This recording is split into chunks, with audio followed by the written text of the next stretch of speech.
দর্শক, জন্মভিটা নড়াইল জেলায়, কিন্তু পরিচয় দিতেন তিনি গোপালগঞ্জের পুলিশ।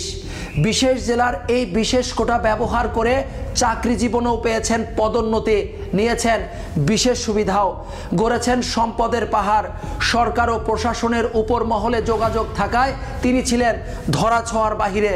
ক্ষমতার অপব্যবহার করে জড়িয়েছিলেন নানা অনিয়ম দুর্নীতিতে, চাঁদাবাজি, সরকারি বিভিন্ন সেক্টরে নিয়োগ, বদলি বাণিজ্যতেও জড়িয়েছিলেন তিনি। সরকারের আজ্ঞাবহ হয়ে জুলাই আন্দোলনে ছাত্র হত্যা, বিরোধী মতের রাজনৈতিক দলের নেতাকর্মীদের উপর নির্যাতন এবং ডিবি হারুনের আস্থাভাজন হওয়ায় আলোচিত টর্চার ছেলের বিশেষ দায়িত্বও ছিলেন তিনি।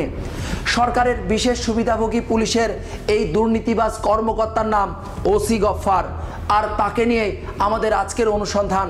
পুরো অনুষ্ঠান জুড়ে আপনাদের সাথে আছি আমি সাজ্জাদ হোসেন। দর্শক, চলুন দেখে আসি বিতর্কিত এই পুলিশ সদস্যকে নিয়ে কি থাকছে অপরাধের খোঁজ অনুষ্ঠানের আজকের পর্বে।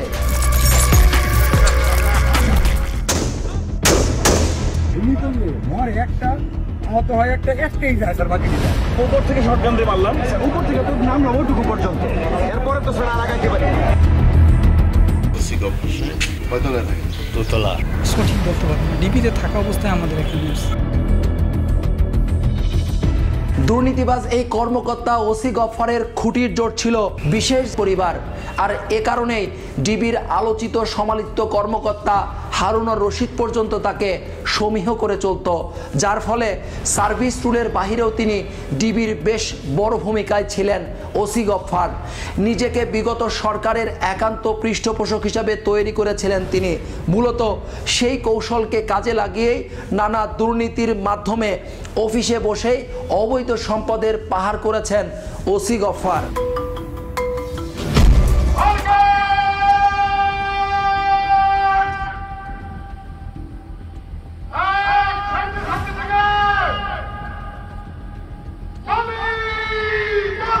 পুলিশ জননিরাপত্তায় এক অতন্দ্র প্রহরী। নিরাপত্তার পাশাপাশি যাদের রয়েছে দেশের প্রতি অকৃত্রিম দায়িত্ববোধ। বর্তমান পুলিশের শুরুটা সেই ব্রিটিশ আমলে। ব্রিটিশ পুলিশ আইন 1861 সালে গঠিত হয় পুলিশ বাহিনী। নানা পরিক্রমা ও রাষ্ট্র ব্যবস্থা পরিবর্তনের সাথে সাথে পুলিশ নানান সংস্কারের মাধ্যমে বর্তমান রূপ পায়। এই দায়িত্বশীল সংগঠনের অনেক সদস্য যেমন দেশের আইন শৃঙ্খলায় ভূমিকা রাখায় হয়েছে প্রশংসিত, তেমনি আবার অনেকেই হয়েছে দুর্নীতি, অনিয়ম ও স্বেচ্ছাচারিতার কারণে বিতর্কিত। বিগত বছরগুলোতে বিতর্কিত পুলিশের তালিকা বেশ লম্বা হয়েছে। উপর থেকে শটগান দিয়ে মারলাম, উপর থেকে তো নাম ওটুকু পর্যন্ত, এরপরে তো সেনা লাগাইতে পারি। আর সেই তালিকায় হারুন বিপ্লবের পাশাপাশি আরো অগণিত নাম উঠে এসেছে। তাদের একজন পুলিশের এক বিতর্কিত সদস্য ইন্সপেক্টর বা ওসি গফফার অন্যতম। অনেক ঘাটের জল ঘোলা করে ওসি গফফার পুলিশের অপরাধ তদন্ত বিভাগের ডিবিতে যুক্ত হয় বেশ কয়েক বছর আগেই। নানা প্রতিবন্ধকতা থাকলেও কোনোভাবেই থেমে নেই তার পদোন্নতি। সকল জায়গায় তার হাত বেশ প্রশস্ত। ওসি গফফারের এই প্রভাব প্রতিপত্তি প্রতিনিয়ত পরোক্ষ করে এলাকার পথচারী, দোকানি কিংবা প্রতিবেশীরা। তিনি বিগত সরকারের একান্ত পৃষ্ঠপোষক হয়ে মূলত কৌশলে দুর্নীতির মাধ্যমে অবৈধ অর্থ আয় করতেন ওসি গফফার। অতীতের অপরাধের কারণে বিভাগীয় শাস্তির মুখেও পড়েছেন বেশ কয়েকবার। আর এই বিতর্কিত ওসি সম্পর্কে নানা তথ্য উদ্ঘাটন করতেই অপরাধের খোঁজের এই অনুসন্ধান।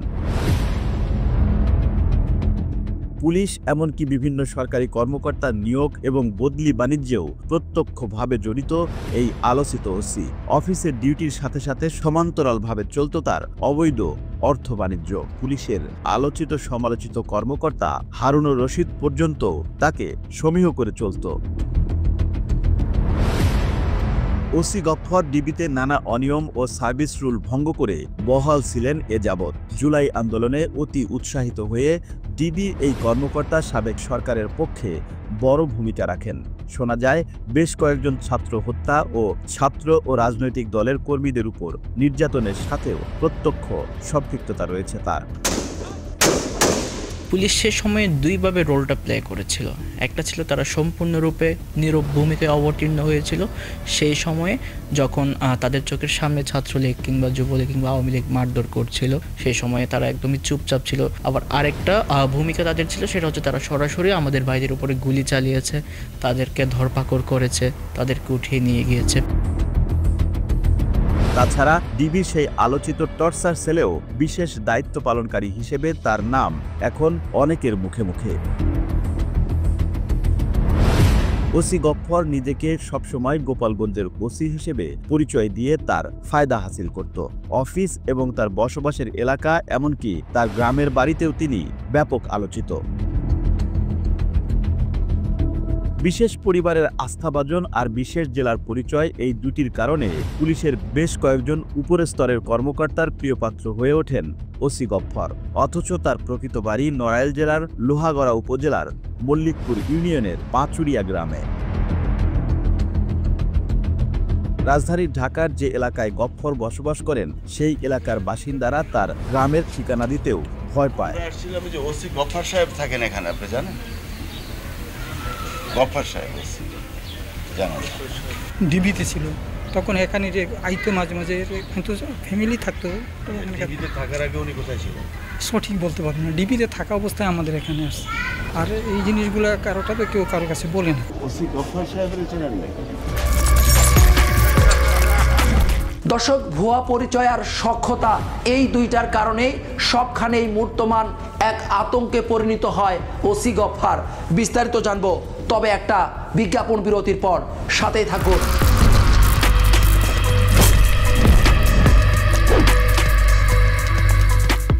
বিশেষ জেলার পরিচয় আর বিশেষ পরিবারের সাথে ঘনিষ্ঠতা, এই দুটার কারণেই পুলিশ বাহিনী তথা তিনি যে এলাকাতেই বসবাস করেন সেখানেও এক আতঙ্কের নামে পরিণত হয় ওসি গফফর। বিশেষ পরিবারের বিভিন্ন এজেন্ডা বাস্তবায়ন করে বিশেষ সুবিধা গ্রহণকারী এই গফফর রাজধানী ঢাকা ও ঢাকার বাইরে নামে বেনামে করেছেন অঢেল সম্পত্তি। বিগত সরকারকে টেকাতে ওসি গফফর ছিল বিশেষ ভূমিকায়। সরকার বিরোধী যে কোনো ব্যক্তিকে নির্যাতন, এমনকি আন্দোলনরত শিক্ষার্থীদের হত্যা করা থেকেও পিছপা হননি তিনি।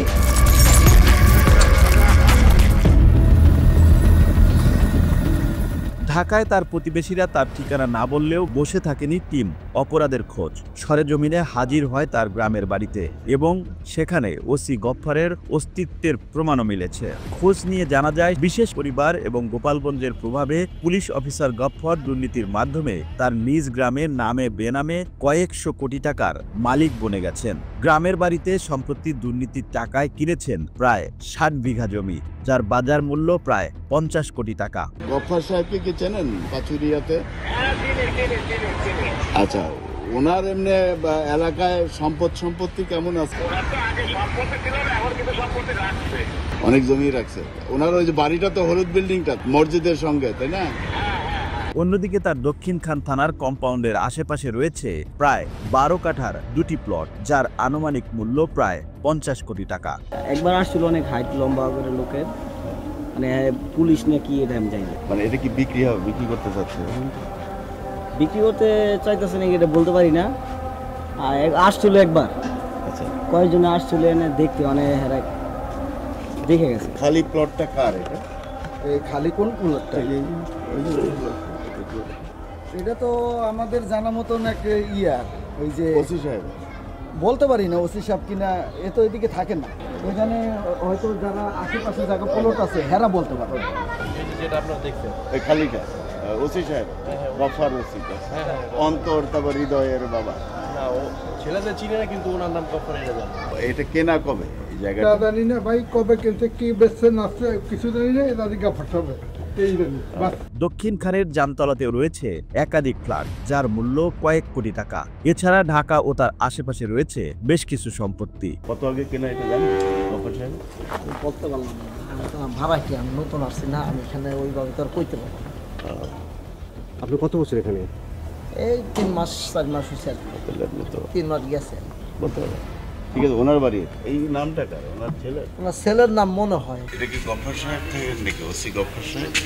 জি, এ বাসায় কয়তলায় থাকেন? দোতলা। দোতলা। কয়টা ফ্ল্যাট? একটু সঠিক বলতে পারলাম না। মানে কত আগে কিনেছেন? তা তো জানি না, আমি জানি যে আপাতত একটাতে আছে, কয়টা আছে সেটা আমি জানি না। উনি এখানে কতদিন আছে? প্রায় 6-7 বছর হতে পারে। 6-7 বছর। এখান থেকে ফ্ল্যাট কিনেছেন কয়টা উনি? একটা। কয় কাঠা? অনেক বড় প্লট। ওটা 2 জায়গায় 2টা বাড়ি, একই জায়গায় পুরান পাড়া, একই জায়গায় 2 জায়গায় বাড়ি আর কি। আর এইখানে যেটা আছে এইটা হইলো মনে করেন যে 7টা ফ্ল্যাট। এখানে আমার ঘর কিনছে 4টা, একটার ভিতরে ও থাকে আর বাকিগুলা 3টা ভাড়া দিছে। কয়েকটি ব্যাংকে নামে বেনামে রয়েছে প্রায় 50 কোটি টাকার এফডিআর, আর ক্রয়কৃত স্বর্ণালংকার রয়েছে কয়েক শত ভরি।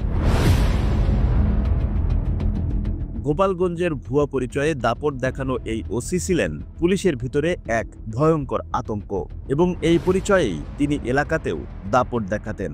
মেট্রোপলিটন এলাকায় পুলিশের গাড়ি এক এলাকা থেকে অন্য এলাকায় যাতায়াতে বিধি থাকলেও তার বেলায় ছিল ব্যতিক্রম। জানা গেছে ওসি গাফফারের অনৈতিক কাজে সহযোগিতা করায় ড্রাইভারকে শোকজ করে পুলিশ প্রশাসন। একটা গাড়ি আইনে এখানে অ্যাক্সিডেন্ট করছিল, পরে থেকে পানিশমেন্ট দিছিল, দিয়ে পরে আর গাড়ি আগে যেমন সাধারণ করে থাকার জন্য জায়গা দিচ্ছে থাকে না, সে নতুন ওসি হয়েছে বা এটা হয়েছে, সেখান থেকে ওই যে আপনাদের যে পিক আপগুলো আছে না, পুলিশ পিক আপগুলো এটি দিয়ে প্রতিদিন সকালে নয় বাসায়। ওসি গাফফারের 2 ছেলেও এলাকায় মূর্তিমান আতঙ্ক। বাবার ক্ষমতা আর প্রশ্রয়ে এক ছেলে এলাকায় নির্বিঘ্নে চাঁদাবাজি ও মাদক ব্যবসা চালিয়ে যাচ্ছে। চাপটে চাই যেমন এলাকাতে প্রথম এরকম একটা ভাব দেখাইছে, 2-3টা থানা আমার আন্ডারে, আমি সব দেখুন তোমাদের যা যেটা। তারপরে ওই ছেলেরা এগুলি করে, সে কিন্তু এখানে একটু বেশি দিন হয় না, ভিতরে ঢুকছে না, সব করে দেবো, কেউ ফেভারে নেই। তুমি যেমন খোলার একটি যে এলাকাতে বাড়িয়ে গেছে, ছেলেরা হলো ফটকাটাই দেখছেন লোকের কাছে, মানে ছেলেগুলো নষ্ট করছে উনি নিজে। ওর পুরো নাম কি জানেন? গফফারুল আলম। তুচ্ছ ঘটনার জেরে এলাকাবাসীকে ধরে এনে নিজের টর্চার সেলে নির্যাতনের পর চাঁদা আদায়ের অভিযোগ রয়েছে ওসি পুত্রের বিরুদ্ধে।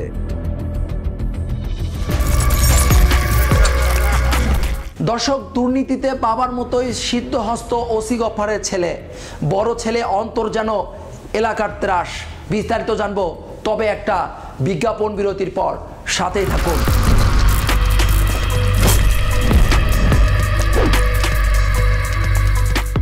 প্রতিবেশীর গচ্ছিত সম্পদ আত্মসাতের অভিযোগ রয়েছে ওসি পুত্র অন্তরের বিরুদ্ধে।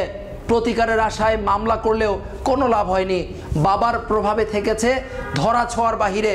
অন্যদিকে জুলাই আন্দোলনে ছাদের পানির ট্যাঙ্কিতে লুকিয়ে প্রাণ বাঁচালেও বর্তমানে অসুস্থতাজনিত ছুটি নিয়ে আত্মগোপনে আছেন এই গফফার। ওসি গফফারের 2 ছেলে অন্তর ও হৃদয়। স্থানীয় সূত্রে জানা গেছে বড় ছেলে অন্তর এলাকার ত্রাস। ফাহিম নামের এক নাবালক কিশোরের প্রায় 15 ভরি স্বর্ণালংকার তসরুকের কারণে তার বিরুদ্ধে মামলাও হয়েছে। মামলাটার কি অবস্থা এখন? বাদ দিয়ে দিয়েছেন? আপনাদের ওই জিনিসপত্র পেয়েছেন যে 15 ভরি স্বর্ণালংকার, তাহলে কিভাবে এটা বাদ দিলেন? ভয়ভীতি প্রদর্শন করেছে আপনাদের? আচ্ছা, ঘটনা তো সত্যি, তাই না? এবার আসি সেই ফাহিম নামের কিশোরের কথায়। ফাহিমের মা দীর্ঘ সময় অসুস্থতার পর মারা যান। তার মৃত্যুর আগ মুহূর্তে সন্তানের ভবিষ্যতের কথা ভেবে গচ্ছিত প্রায় 15 ভরি স্বর্ণালংকার পূর্ব পরিচিত অন্তরের হাতে তুলে দেন হেফাজতের আশায়, কিন্তু পরবর্তীতে প্রতারণার মাধ্যমে ফাহিমের সেই স্বর্ণালংকার আত্মসাৎ করে ওসি গাফফারের ছেলে অন্তর। এ বিষয়ে অনুসন্ধানী সদস্যরা ফোনে অন্তরের সাথে যোগাযোগ করলেও প্রথমে অন্তর নিজেই কথা বলছেন এমনটি স্বীকার করলেও ঘটনায় সম্পৃক্ততা নিয়ে জানতে চাইলে ভিন্ন নাম পরিচয় দিতে থাকে সে, এবং নিজেকে জজ কোর্টের আইনজীবী দাবি করে। আপনি কি অন্তর বলছেন? জি, তো একটু তথ্যের জন্য আপনার সহযোগিতা চাচ্ছি। আচ্ছা, একটি বাচ্চার অর্নামেন্টস তসরুপ করেছেন, এরকম কোনো মামলা দায়ের হয়েছে কি আপনার বিরুদ্ধে? আপনি কি অন্তর বলছেন? অন্তর? আমি অ্যাডভোকেট আকিব আহমেদ বলছি, ঢাকা জজ কোর্ট। এলাকাবাসী অপরাধের খোঁজ টিমকে জানায় বাবা পুলিশ আর ছেলে আইনজীবী। তাদের এমন পরিচয় আর মামলা হামলার ভয়ভীতি দেখিয়ে অন্তর তার সকল প্রকার অপকর্ম করে থাকে। ছেলে না আছে দুইটা বললি ইয়েতে কি চাকরি করে কিছু চাকরি করে একটা চাকরি করে ওই যে কোর্টের উকিলাতি। ও এটা কি চাকরি নেই? চাকরি আর একটা মনে করেন যে আপনার পড়ালেখা করতেছে। আসলে দুইটা বাড়ি নেই, একটা হয়েছে বলা তো দোকানপাট ডিসকা মুসকা যা আছে সবার সাথে খারাপ ব্যবহার করছে, হামজাম করছে। স্থানীয়দের মধ্যে দীর্ঘদিনের ক্ষোভ কেন্দ্রীভূত হয়ে গত জুলাই আন্দোলনের শেষে 5ই আগস্ট ছাত্র জনতার একটি দল ওসি গফফরের বাড়িতে আক্রমণ করে। সে সময় ওসি গফফর তার ছাদে পানির ট্যাঙ্কির ভিতরে ডুবে পালিয়ে প্রাণ বাঁচায়। আন্দোলনের সময় শুক্রবার ছিল দিন, এইখানে লেগে পালায় আছে বুঝছেন। নিজে পালিয়েছিলেন পানির ট্যাঙ্কিতে, এটা কি জানেন? না, এটা বলতে পারি না, শুনছি আমি। এই ঘটনার পর থেকেই নিজেকে আড়ালে রাখতে বিভিন্ন স্থানে লুকিয়ে বেড়াচ্ছে ওসি গফফর। অন্যদিকে ছাত্র হত্যার দায় থেকে নিজেকে বাঁচাতে অসুস্থতাজনিত ছুটি নিলেও চিকিৎসার নাম করে রাজারবাগ পুলিশ লাইনে নিয়মিত যাতায়াত করছেন ওসি গফফর। এই জায়গায় সবচেয়ে বেশি খারাপ কাজ করছে। দেহে জয়েন করছে না? জয়েন করে নাই, ছুটি নিছে, মেডিকেল লিভ নিছে। মেডিকেলে এত দৌড়াদৌড়ি করতেছে, খালি মেডিকেল যায় আর আসে। 3 দিন না 4 দিন ভর্তি আছিল। অপরাধের খোঁজ টিম ওসি গফফরকে একাধিকবার ফোনে পেতে ব্যর্থ হলে তার হোয়াটসঅ্যাপ এবং ইমোতে যোগাযোগ করে, কিন্তু তাতেও কোনো লাভ হয়নি। প্রায় 150 কোটি টাকার মালিক, তার নাম হচ্ছে গফফর, ডিবিতে কর্মরত ছিলেন। এখন সে মেডিকেল লিভ দিয়ে অনেকটা আত্মগোপনে থাকার মতোই আছে। আচ্ছা, এই ব্যাপারে আপনাদের দাবি কি? না, সেক্ষেত্রে অবশ্যই পুলিশ সংস্কার কমিশনকে অনেক বেশি অ্যাক্টিভ হতে হবে। তাদেরকে কেবল কিছু মিটিং করা কিংবা কিছু প্রস্তাবনা দেওয়ার বাইরে গিয়েও একটা টাস্ক ফোর্স গঠন করতে হবে, যারা একটা দুর্নীতিবাজ পুলিশদের লিস্ট একটা শ্বেতপত্র প্রকাশ করা অপরিহার্য হয়ে গিয়েছে। ফার্স্ট অফ অল তাদেরকে যাতে আমরা সামাজিকভাবে তাদেরকে প্রথমে বয়কট করব এবং এই শ্বেতপত্রের আলোকে আর কি আমরা তাদেরকে অবিলম্বে গ্রেপ্তার করে তাদের কর্মস্থল থেকে তাদেরকে বহিষ্কার করার পাশাপাশি তাদেরকে গ্রেপ্তার করে আমাদের জুলাই নিয়ে একটা নির্ধারিত একটা ট্রাইব্যুনাল গঠন করে সেই ট্রাইব্যুনালে জুলাইয়ের আওয়ামী লীগের রেজিম কিংবা বাকি যারা ছিল, যে সকল খুনিরা ছিল, তাদের পাশাপাশি পুলিশ প্রশাসনের সেই সকল কলঙ্কিত, সেই সকল গণশত্রু কর্মকর্তাদেরকেও একই সাথে বিচারের আওতায় আনতে হবে অবিলম্বে। বর্তমানে ঢাকায় তার পোস্টিং না থাকলেও এক এক সময় এক এক এলাকায় তার কর্মস্থল উল্লেখ করে বিভিন্ন সুবিধা নিচ্ছেন তিনি। তার বাসায় এখনো পুলিশের এবং অন্যান্য বাহিনীর নানা পদের কর্মকর্তাদের তদবিরের জন্য উপস্থিত হতে দেখা যায়। বাসায় নিজের অনেকে আসলে যে কোনো কাজ থাকলে যে এই 2-3টা থানা আমার আন্ডারে, এগুলি কি সমস্যা আমি দেখি।